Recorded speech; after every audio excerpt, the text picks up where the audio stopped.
Morning, everybody. Oh, we can do better than that. Good morning. First of all, I want to thank Delia and the TEDx folks. Give them a great round of applause. Thank you. I want to thank all the administrators and all the folks here at Attica for allowing this to actually happen. Give them a great round of applause. And I want to thank the inmates who are here today and for the great speeches they've given. I speak, this is what I do for a living, but I'm telling you, those speeches that these folks gave here today, I'm telling you, let's give them a great round of applause for their great leadership.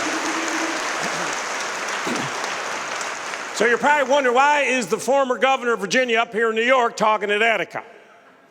I'll tell you why. Because criminal justice reform is something I led on as governor. I am proud that I restored more felon rights than any governor in the history of the United States of America.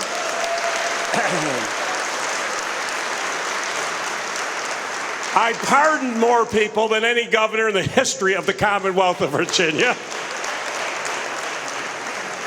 And I pardoned them because sentences were too long. There were innocent people who were convicted, so I leaned in on these issues. So this is something very, very important to me. But I'm also here today to talk to the inmates, to talk about your next step. As governor of Virginia, I used to visit all of our prisons. I used to go to the commencements, give out graduation degrees, and I would always talk to the inmates and say, you have a huge opportunity ahead of you. You need to think big, you need to be fearless, you need to take risks, but you have a huge opportunity ahead of you. I've had a fascinating life. I've been in politics a long time. I was a governor. I was chairman of the Democratic National Committee. I chaired presidential campaigns. I chaired inaugurals. I chaired conventions. I've been active in business. I've started dozens of companies. I've had huge successes in business, and I've had huge failures in business. I've been an entrepreneur my whole life. Folks, you got to take risks, and you're not always going to win. But my message today for all of you, you made a mistake. Get over it. Time to move on. Time to get to the next step. I can tell you as a governor, we love you, we respect you, you are an integral part of American society, and we need you back in our society to make America strong.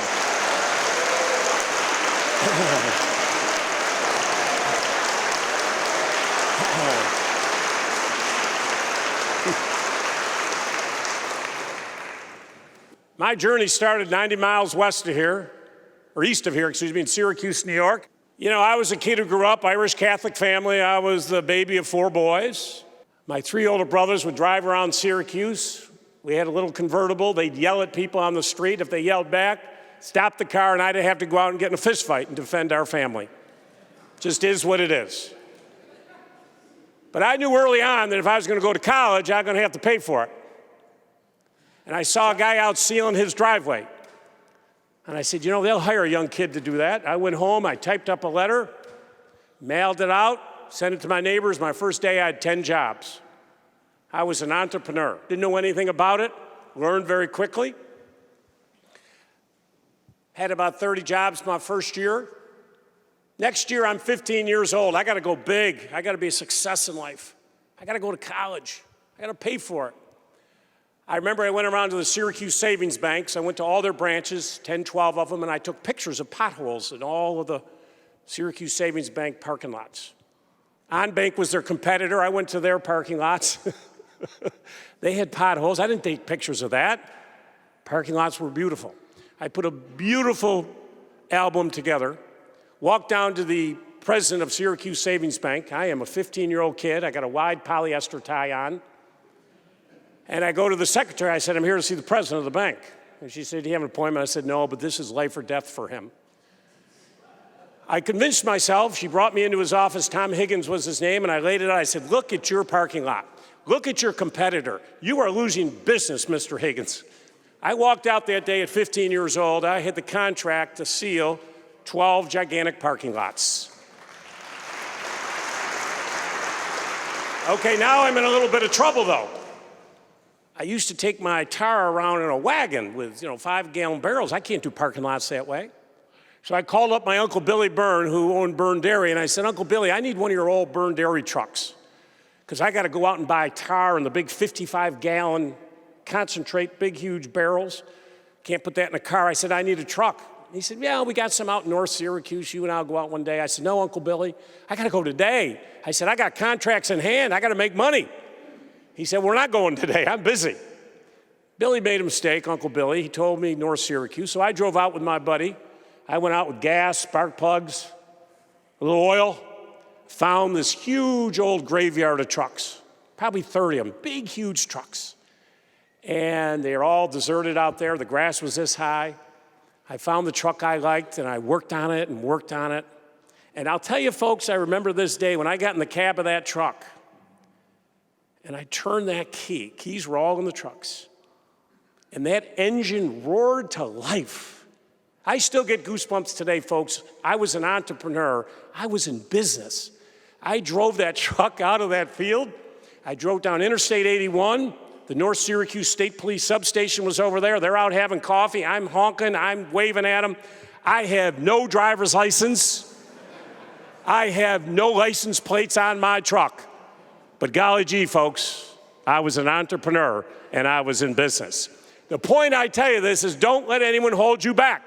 Now, you probably couldn't do that today, but that's what I did.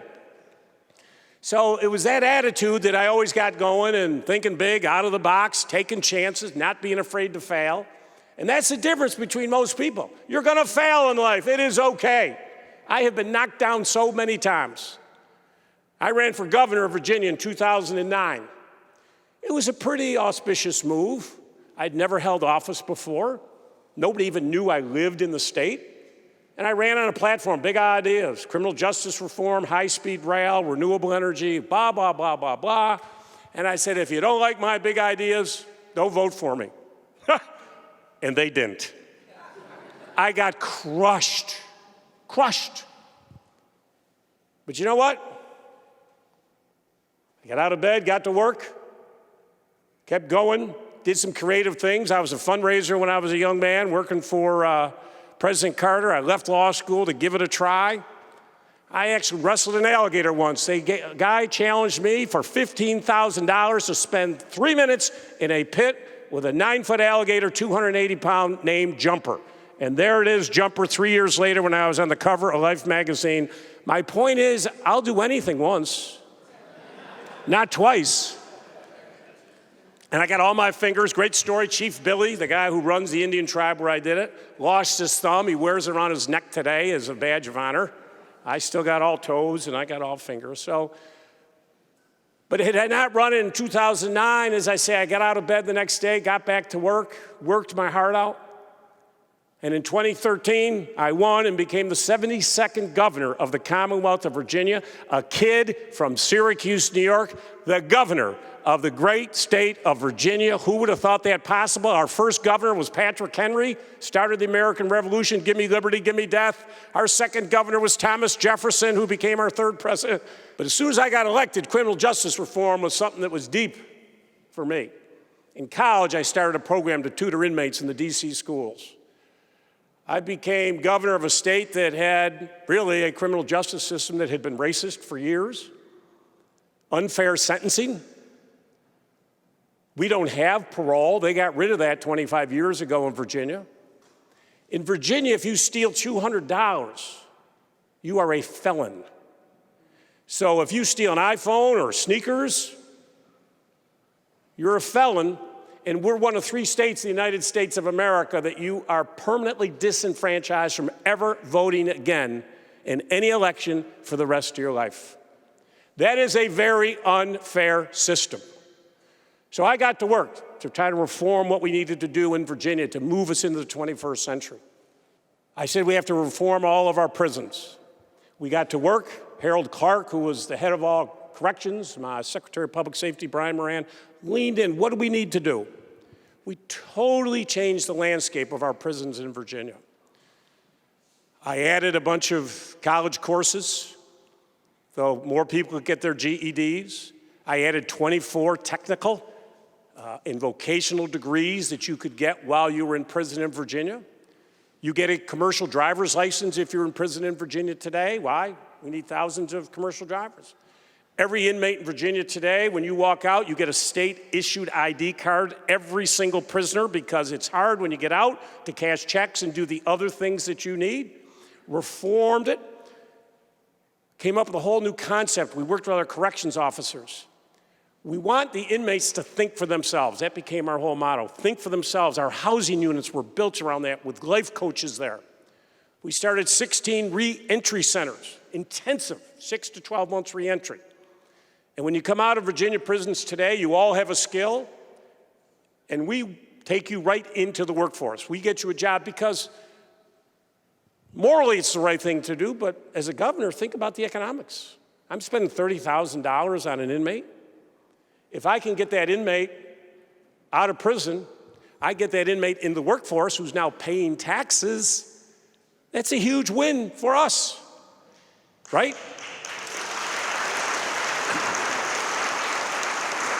So we did all of these other things, and I'm just telling you, I'm very proud. When I left as governor, we had a high recidivism rate when I took office.